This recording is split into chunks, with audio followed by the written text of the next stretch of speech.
बुद्ध भगवान एक गांव में उपदेश दे रहे थे। उन्होंने कहा कि हर किसी को धरती माता की तरह सहनशील तथा क्षमाशील होना चाहिए। क्रोध ऐसी आग है जिसमें क्रोध करने वाला दूसरों को जलाएगा तथा खुद भी जल जाएगा। सभा में सभी शांति से बुद्ध की वाणी सुन रहे थे, लेकिन वहां स्वभाव से ही अति क्रोधी एक ऐसा व्यक्ति भी बैठा हुआ था जिसे ये सारी बातें बेतुकी लग रही थी। वह कुछ देर तक सब सुनता रहा, फिर अचानक से ही आग बबूला होकर बोलने लगा, तुम पाखंडी हो, बड़ी बड़ी बातें कर यही तुम्हारा काम है। तुम लोगों को भ्रमित कर रहे हो। तुम्हारी ये बातें आज के समय में कोई मायने नहीं रखती। ऐसे कई बुरे वचनों सुनकर भी बुद्ध शांत रहे। अपनी बातों से ना तो वह दुखी हुए, ना ही कोई प्रतिक्रिया की।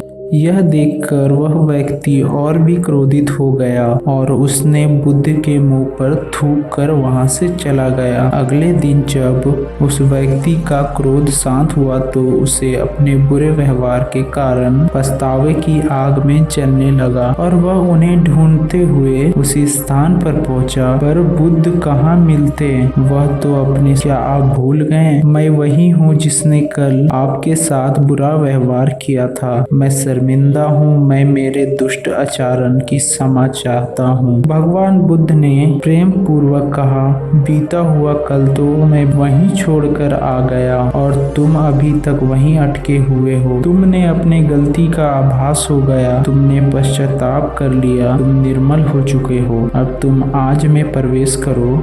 बुरी बातों तथा बुरी घटनाएं याद करते रहने से वर्तमान और भविष्य दोनों बिगड़ जाते हैं। बीती हुई कल के कारण आज को मत बिगाड़ो। उस व्यक्ति का सारा बोझ उतर गया। उसने भगवान बुद्ध के चरणों में पड़कर क्रोध त्यागा तथा क्षमाशीलता का संकल्प लिया।